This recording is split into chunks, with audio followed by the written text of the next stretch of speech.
History is often shaped by small uprisings that never quite reach their full potential, sparks that flare, then fade. But imagine a world where one spark finally caught fire. Imagine a Canada whose rebellions did not collapse under British bayonets, but instead swelled into a continental storm that reshaped North America forever.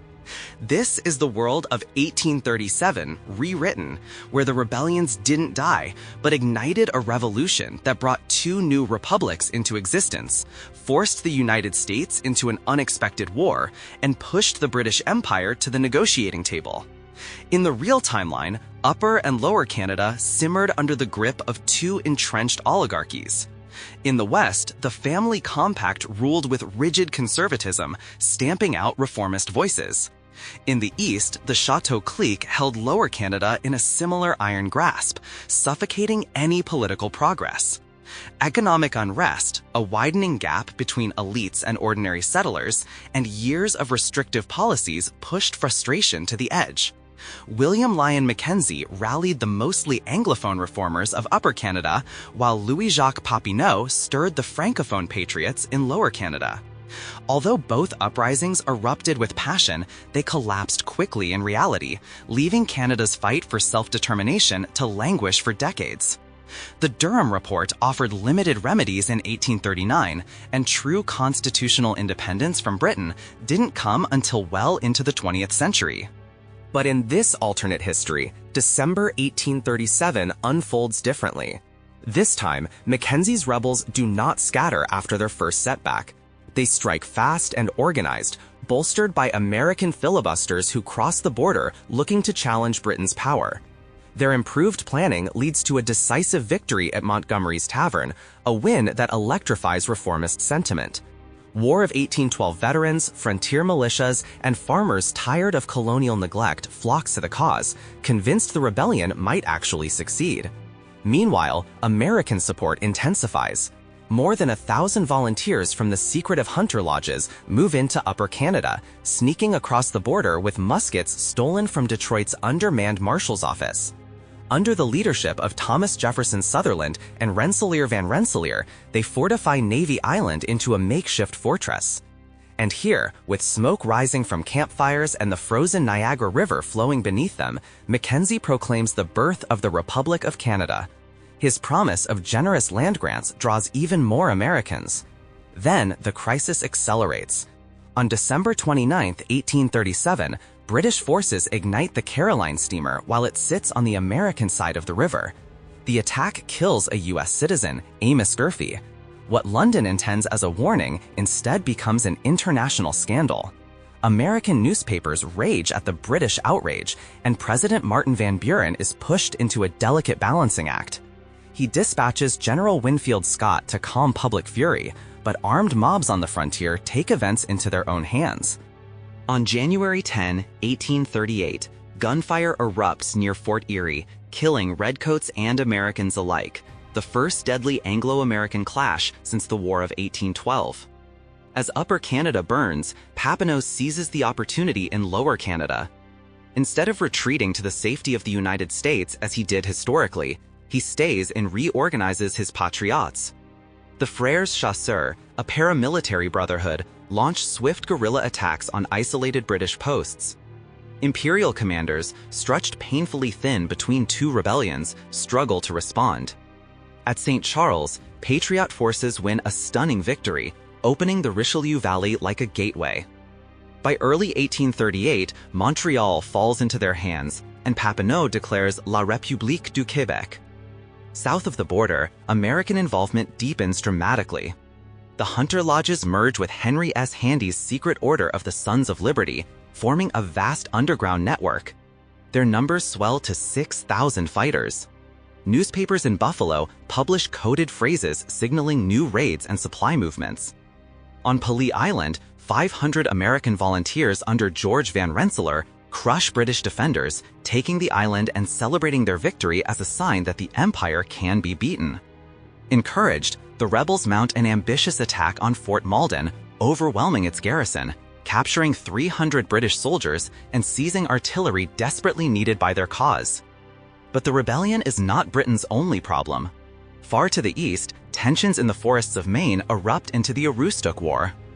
What begins as a dispute between American and British lumbermen escalates into open conflict. On March 10, at the Battle of the Lumberjacks, men on both sides fall, transforming a regional quarrel into a boiling crisis. Pressured by hardline Democrats, President Van Buren reluctantly mobilizes 35,000 troops under General Scott. Britain redeploys 6,000 soldiers from Halifax and Montreal, even though its forces are already exhausted by the uprisings. While neither government desires a full-scale war, events slip out of their hands. A Maine militia scouting party wanders too far into British-held territory. The British ambush them, killing 27 men. American outrage becomes unstoppable. Scott marches north and delivers a decisive blow at the Battle of Saint-André, driving British-Canadian forces back into Nova Scotia and severing their ability to support remaining Loyalist garrisons. He occupies New Brunswick and Nova Scotia as Britain teeters. In Upper Canada, Mackenzie's growing army besieges and captures York by June, taking Lieutenant Governor Francis Bond Head prisoner. In Lower Canada, Papineau's Patriots defeat British forces at Saint-Jean-sur-Richelieu on July 12, cutting the last British stronghold off from reinforcements. By August, rebel influence dominates the entire region south of the St. Lawrence. Britain's surviving troops fall back to heavily fortified Quebec City and Kingston, awaiting help that never comes. With American financial support and volunteer fighters pouring in, rebel offensives intensify. At Prescott in November 1838, 1,200 American mercenaries overwhelm British defensive positions, capturing the town and controlling the vital St. Lawrence supply corridor. By early 1839, Britain's remaining regiments face collapsing morale. Desertions multiply, supplies dwindle. Quebec City falls after a relentless siege by Papineau's forces in June 1839. With the St. Lawrence sealed and their northern foothold lost, British leaders confront a painful reality. Retaking Canada would require an enormously expensive war at a moment when unrest is already threatening India, South Africa, and Ireland. France intervenes diplomatically, and pressure builds in London. Exhausted and increasingly isolated, Britain agrees to negotiate. The Treaty of Paris, signed March 15, 1840, redraws the map of North America. The United States receives all disputed Maine territories, along with Nova Scotia, New Brunswick, and Prince Edward Island. Washington purchases Britain's remaining interests in the Oregon Country, clearing the path for American expansion to the Pacific. Britain retains Rupert Land, Newfoundland, and Labrador, territories crucial to the Hudson's Bay Company, which now becomes a quasi-corporate government, functioning like a northern version of the East India Company. Meanwhile, two new nations emerge. Upper Canada is reborn as the Republic of Canada, its request for statehood denied by Washington, preserving it as an independent buffer nation. Mackenzie becomes president and creates a decentralized political system built around township autonomy and elected local councils. But ideological fractures appear quickly. Mackenzie's Reform Party advocates for farmers, trade freedom, and rural empowerment. Opposing them is the National Party, a coalition of former Tories pushing for centralized authority and urban-focused development. Thousands of American settlers migrate northward, forming the Yankee Party, a loud and growing bloc demanding annexation into the United States. In Quebec, Papineau becomes the first premier of the National Assembly. His party Patriote leads an ambitious agenda, promoting French-Canadian identity, industrial modernization, and educational reform. John Nielsen's Liberal Party draws support from Anglophones and moderates, emphasizing cooperation with both neighbors. A constitution separates church and state, but acknowledges Catholicism as a vital cultural anchor. In contrast, Mackenzie's Canada drifts toward a more secular, Presbyterian-influenced ethos. Economically, both republics look south. Trade in timber, grain, fish, and furs transforms Buffalo and Detroit into booming gateways. Montreal emerges as a critical link between the American Midwest and the Atlantic world, channeling exports to Europe via the St. Lawrence. Despite the war and political fractures, economic ties with Britain gradually resume, proving that even revolution cannot erase trade routes shaped by geography. By 1842, the British Empire found itself in a quietly desperate position. The Industrial Revolution was accelerating so rapidly that the empire's factories, mills, and shipyards devoured raw materials faster than Britain could supply them. Timber for construction and naval expansion, wheat for Britain's swelling cities, and iron for the railways all were urgently needed. And so, almost reluctantly, London lowered tariffs on wheat and timber coming from the very republics it had recently lost. For Britain, this was less diplomacy than survival. For Canada and Quebec, it was a lifeline, a chance to stabilize their fragile independence with access to the largest market in the world. But the two republics took very different paths. Quebec, under Papineau's shrewd leadership, recognized that dependence on Britain alone would make them vulnerable. So Quebec turned consciously toward France, not just out of cultural pride, but strategic calculation. Paris, eager to regain influence across the Atlantic, welcomed Quebec with open arms. Papineau's envoys negotiated loans, trade agreements, and military research contracts. Financing flowed from French banks, and soon French engineers arrived to overhaul Quebec's outdated infrastructure. The port of Quebec City was remodeled into a grand transatlantic hub, lined with dry docks, custom houses, and modern cranes. French capital built textile mills in the countryside and shipyards on the St. Lawrence, spurring a wave of industrialization that transformed small riverside towns into bustling economic centers. Railways followed, iron lines pushing deeper into the interior, welding Quebec's economy to the Atlantic world. French books, scientific journals, and political thought surged across the ocean. Enlightenment ideas resurfaced in new forms, sparking debates about republicanism, education, and identity. Quebec's new intellectual elite began to see themselves as leaders of a French-speaking civilization in North America, modern, confident, and capable of shaping its own destiny. Canada, however, was moving in the opposite direction. The Republic's access to the Atlantic was effectively controlled by Quebec, and in 1842, Montreal imposed steep tariffs on all Canadian goods passing down the St. Lawrence. Officially, the revenue was intended to finance the massive port expansions and canal works. Unofficially, it was a demonstration of Quebec's newfound leverage. The effect on Canada was devastating. Merchants from York to Niagara saw their costs soar. Grain shipments slowed as Canadian producers struggled to find affordable export routes. With Montreal's tolls bleeding profits away, Canadians begrudgingly turned to American ports, Detroit, Buffalo, and Cleveland, paying high fees just to keep their businesses alive. Mackenzie's low-tariff, farmer-first policies, once celebrated by rural voters, suddenly became a liability. The absence of protective tariffs allowed American-manufactured goods to flood Canadian markets. Workshops closed, local industries withered. American capitalists bought farmland and small factories at bargain prices. Canadian shopkeepers watched helplessly as U.S. companies undercut them with cheaper imports. Meanwhile, the government's suspicion of financial institutions created another crack in the foundation. The suppression of private banks and trading houses frightened investors, drying up credit at the exact moment Canada needed capital the most.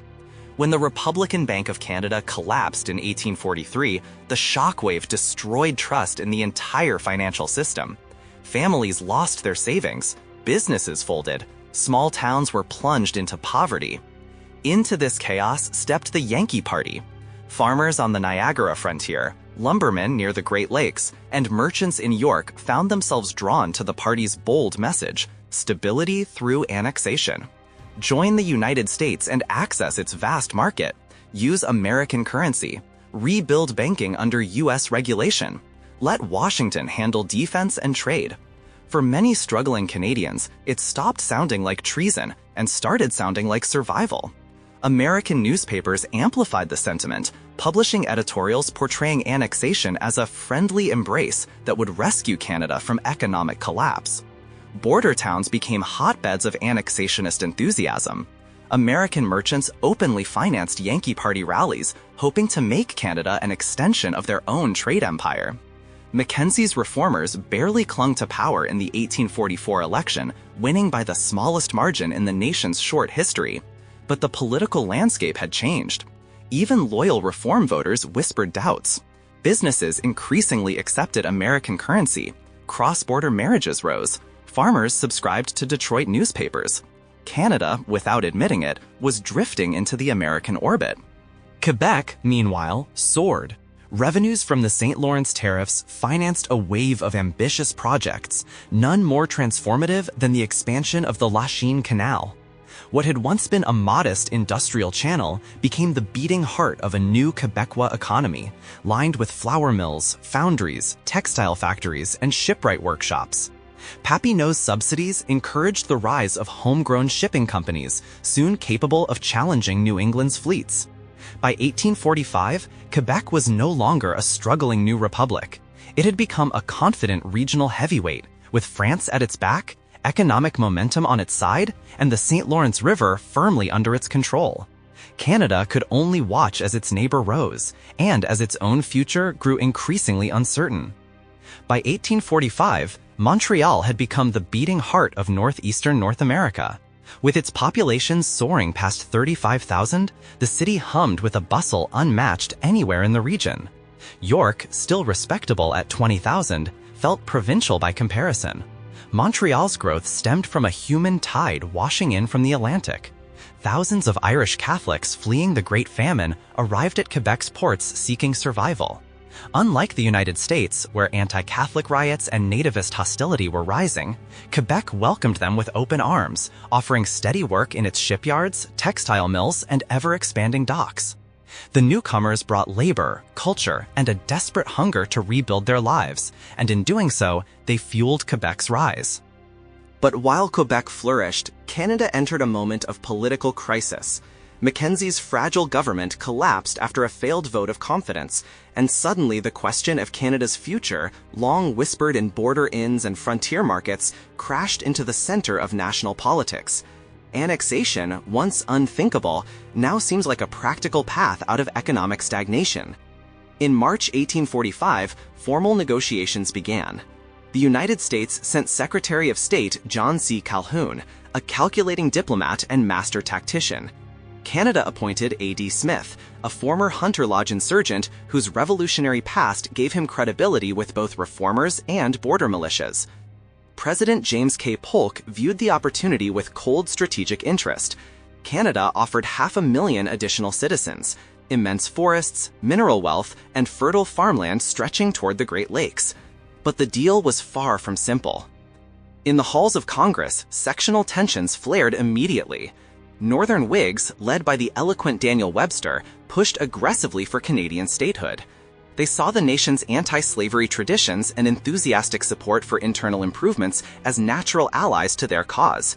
Southern Democrats, however, balked. Adding Canada risked tipping the delicate balance between free and slave states. Their price for cooperation was clear. If Canada entered the Union, then Texas must join as well. Senator Stephen A. Douglas engineered the solution. His sweeping compromise of 1845 shepherded Canada, Texas, Florida, and New Brunswick into the Union simultaneously. It was one of the most dramatic enlargements in American history, a political earthquake that reshaped the nation in a single stroke. Canada integrated into American politics with surprising speed. The new state gained 12 seats in Congress, most filled by Whigs who aligned with Henry Clay's vision of tariffs, manufacturing, and infrastructure. New Brunswick joined them, bolstering the Whig coalition and shifting the center of gravity northward. Barely a year passed before the Mexican-American War erupted. On April 25, 1846, Mexican cavalry ambushed a U.S. patrol, and President Polk seized the moment to declare war. Confident after their northern victories, the United States mobilized 80,000 soldiers. Among them marched 5,000 Canadians, eager to prove their loyalty to their new country. General Winfield Scott's campaign pushed deep into Mexico, culminating with the fall of Mexico City in September 1847. But the triumph only deepened America's internal fractures. Southern Democrats, Jefferson Davis at their head, demanded vast new slave territories to counterbalance Canada's political weight. The resulting Treaty of Guadalupe Hidalgo, signed February 2, 1848, awarded the United States enormous tracts: Alta California, Santa Fe de Nuevo Mexico, and sweeping stretches of Tamaulipas, Nuevo León, Coahuila, and Chihuahua. The acquisition was far larger than in our own timeline, and it inflamed ideological battles that would soon dominate Washington. As the South looked west, the North looked north. The federal government poured unprecedented funds into Canada. Determined to secure loyalty, Washington invested heavily in railways, bridges, canals, and roads. The Erie Canal became a commercial superhighway feeding New York City. Army engineers connected York to Buffalo and Detroit by rail, stitching the region into a dense trade network that bypassed Quebec's hold over the St. Lawrence. Meanwhile, federal land grants drew waves of European immigrants into the Canadian interior. Settlers pushed toward Lake Superior, carving farms and small towns out of the dense wilderness. By 1850, Washington had spent more than $20 million modernizing the state, an enormous sum for the era. Industrial growth exploded. Hamilton's textile mills and Kingston's shipyards hired more than 10,000 workers. York expanded to 30,000 inhabitants. Rail lines snaking northward tied Chicago, Detroit, and York together as the dominant urban triad of the northern Midwest by 1855. Canada, once fragile and divided, now anchored a vital economic corridor, flush with federal money and bursting with resources. Yet, tensions simmered. Over 20,000 Yankees moved into Canada's farmlands, eager for opportunity, while pockets of old loyalists quietly grumbled at life under American rule. Cultural friction lingered but did not halt the economic boom. In Congress, Canada's influence grew louder and bolder. Rooted in its British abolitionist heritage, Canadian leaders resisted pro-slavery legislation with fierce determination. When Canada's senators condemned the Fugitive Slave Act of 1850, Southern representatives retaliated by threatening to block the infrastructure funding Canada depended upon. Caught in a vice, Canadian delegates reluctantly voted with the compromise, a decision that sparked angry demonstrations across New York and the northern states.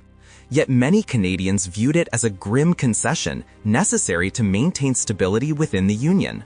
By 1855, Canada's transformation into a northern powerhouse was undeniable. Its regional GDP surged past $350 million. Its farms fed New York and Europe. Its factories rivaled those of Pennsylvania, and its wheat exports to Britain alone brought in more than $50 million every year, a staggering figure fueled by Anglo-American treaties. But America's unity was quietly unraveling.